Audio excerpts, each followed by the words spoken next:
ওই যে একটা আধুনিক গান আছে না রে বাপু, যে চোখে চোখে কথা বলো, মুখে কিছু বলো না। সেই গানটার মতো, সেই গানটার মতো তোমার চাচি এখন এই বুড়ো কালে আমার সাথে চোখে চোখ রেখে কথা বলে। চোখে চোখ রেখে কথা কয়, বুঝছো?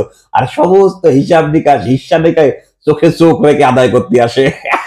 আর সারাদিন বয়কট বয়কট বয়কট করতেই থাকে। মনে করো সবসময় আমি বয়কটের উপরেই থাকি, কিন্তু মনে করো সংসারে একটা জিনিস নেই, মনে করো আলু ফুরিয়ে গেছে, আনবে কিনা আমি।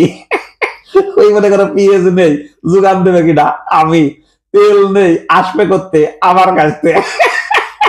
বয়কট বয়কট বয়কট নাটকের ঠেলায় আমি সবসময় বয়কট থাকি, কিন্তু আমার জিনিসপত্র দরকার, সংসারে কিছু প্রয়োজন, সবকিছু আনতে হবে আমার। বাপুরে, এই যে হাসি হাসি কথাটা করছি, কিন্তু মনটা ভীষণ খারাপ হইতো যে শালার কি করতেছি, সংসারের জন্য এত কিছু করতে, তোমার চাচি খালি আমার বয়কট করে বয়কট করে বয়কট করে। মনটা খারাপ করে খুব মনে করো যে করে থাকতাম। কিন্তু হঠাৎ করে আজকে একটা খবর দেখলাম, মনে করো এই যে এই খবরটা, বাংলাদেশ এই যে ইন্ডিয়ার কাছে তেল আনবে 1100 কোটি টাকার, 1100 কোটি টাকার।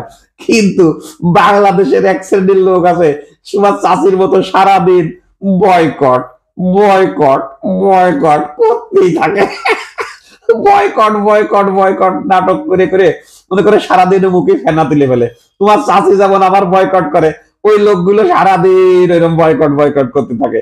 তাহলে রে বাপু, ঘটনা হচ্ছে কি শুনো, তোমার চাষি যদি স্বয়ং সম্পূর্ণ না হয়ে আমার উপর নির্ভরশীল হয়ে যদি আমার বয়কট করে, তাহলে কি থাকতে পারবে? এই জন্য রে বাবু, আগে নিজেদের স্বয়ং সম্পূর্ণ হতে হবে। আর স্বয়ং সম্পূর্ণ হওয়ার পরেও যার যতটুকু অধিকার, যার যতটুকু প্রাপ্য, যার যতটুকু সম্মান, সেটা দিয়ে কথা বলতে হবে।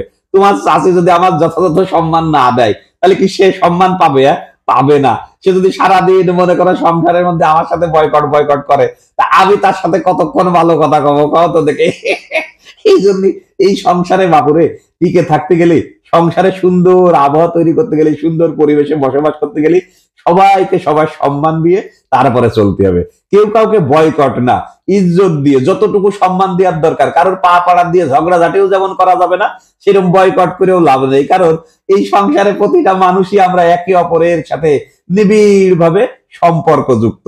একটা মনে করো যে মানুষ আরেকটা মানুষের সাথে, একটা দেশ আরেকটা দেশের সাথে, এইরকম ভাবে সারা পৃথিবীতে আমরা মনে করে একে অন্যের সাথে জড়িত।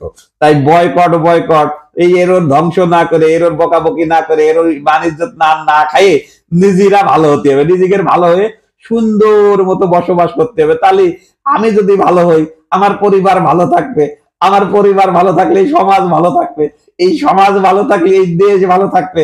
এইরকম করে এই দুনিয়া ভালো রাখা সম্ভব। তাই কেউ কাউকে বয়কট না করে আমাদের নিজেকে মান সম্মান নিয়ে সুন্দর মতো বসবাস করা দরকার। কথাটা তোমার চাচির করছি, বয়কট বয়কট বন্ধ করো।